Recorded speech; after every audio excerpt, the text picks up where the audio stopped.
Cet endroit est complètement dingue. Tout est trop grand, tout est immense.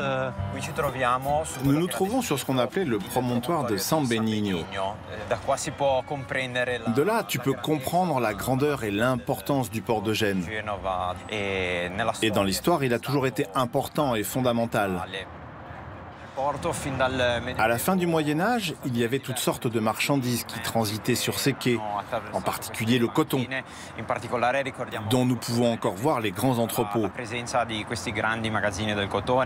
Ce phare, c'est un endroit qui est important pour les habitants de Gênes. C'est un peu votre tour Eiffel à vous. C'est un symbole, l'un des symboles les plus importants de notre ville. Il a été construit à partir de 1128 et avec ses 77 mètres de haut, il est le plus haut phare portuaire d'Italie et le second en Europe. Et on peut monter tout en haut ou pas? Oui, on peut le faire, mais il y a 365 marches à gravir. D'accord. Une pour chaque jour de l'année.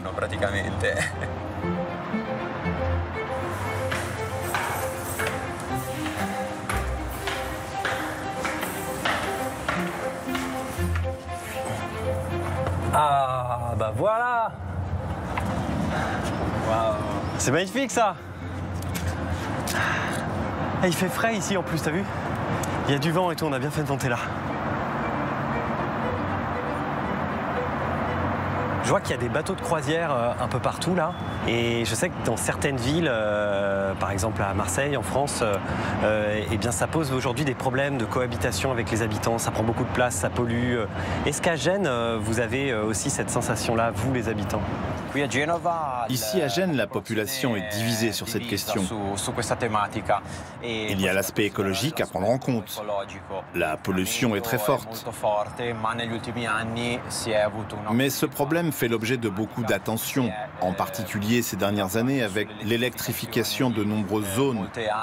Et on se préoccupe aussi des filtres qui sont appliqués sur ces navires.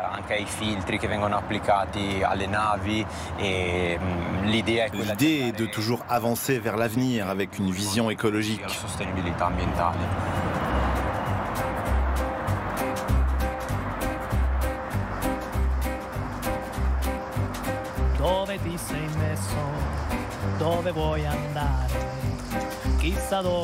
C'est quoi cette manie de monter des escaliers, Marco?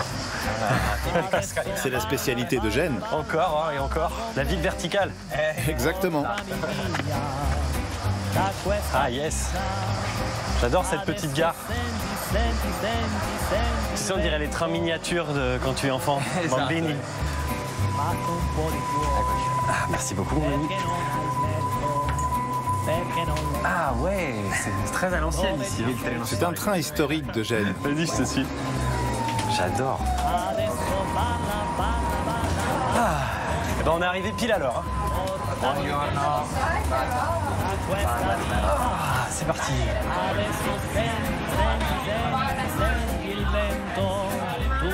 C'est juste génial. J'adore le bois, les petits sièges, les gens qui discutent ensemble. Il y a une vraie ambiance ici. Et c'est un train qui servait à quoi alors dans le passé? Pourquoi est-ce qu'on a construit cette ligne-là?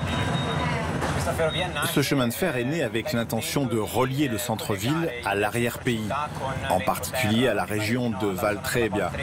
Car avec le développement de la ville, il y a eu de plus en plus de déplacements. Les travaux ont commencé au début des années 1920 et presque tout a été construit à la main. Ah ouais. Ah, c'est une vraie prouesse technique, quoi.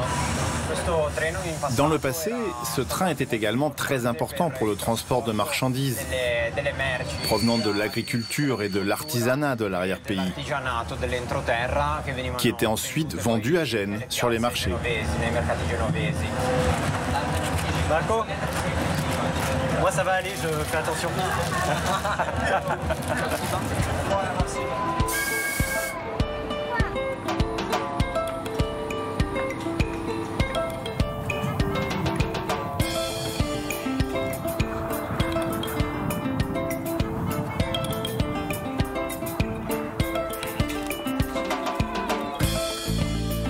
Tu as vu des lamas? Ah oui, animal typique de la Ligurie, ça, hein, je suis sûr.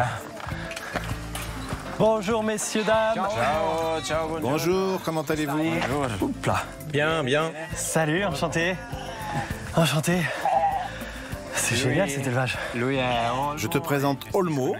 Il gère cette magnifique ferme. Je ne m'attendais pas à trouver des lamas dans cette partie du monde, hein, Olmo. Les lamas viennent d'Amérique du Sud, mais ils ne sont pas venus à la nage. Ah, On a voulu en avoir ici, car on fait du fromage avec des vaches locales. Et on voulait divertir les visiteurs qui viennent goûter nos fromages. Les gens adorent nos lamas. On a des animaux du monde entier. On a fait une ferme pédagogique, un petit zoo. On a aussi des daims et même des moutons du Cameroun.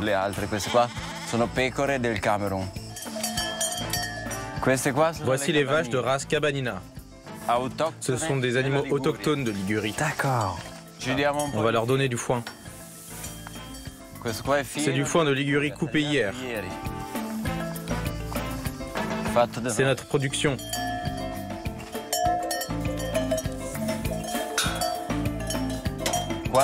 Cette race de vache était en voie d'extinction. Il y avait 300 animaux dans toute la Ligurie. Et maintenant, on en compte 500 dans toute la région. Elle mange des glands, des châtaignes, des feuilles dans la forêt, ce qui donne un lait très gras, un lait qui a le goût du foin et de l'herbe.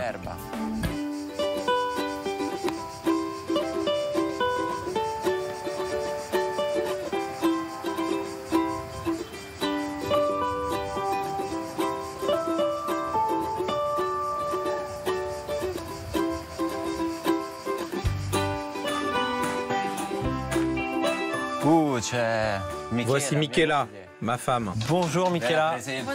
Bonjour, comment ça va aujourd'hui? Ça va très bien. Et toi? Très bien, merci. Qu'est-ce que tu nous fais de bon? Je fabrique du sirop de rose. C'est un produit typique de nos vallées, fait avec des roses anciennes. Dans l'Antiquité, elles étaient cultivées d'ici jusqu'à Gênes. Cela s'était perdu, mais petit à petit, nous retrouvons ce savoir-faire local et nous avons recommencé à fabriquer du sirop de rose. Maintenant, nous allons goûter nos fromages. Oh là là, que c'est beau ça. Magnifique. Voici les fromages que nous produisons, ainsi que la gelée de rose. Commençons par le fromage frais, la ricotta. On peut l'associer avec la gelée de rose. Nous avons aussi ce fromage de Cabanina demi-affiné. Trop bien. Ah ouais, c'est parfait. D'abord, tu as la confiture qui est très sucrée, le goût de la rose explose en bouche. Mais voilà, tout est naturel. On sent que c'est des bons produits. Et derrière, tu as ce fromage frais. Alors, il est très subtil, très doux. C'est incroyable.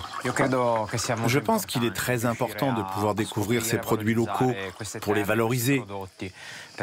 Car il ne s'agit pas seulement de produits fermiers, ils représentent avant tout un choix tourné vers la qualité de vie et la qualité de la nourriture.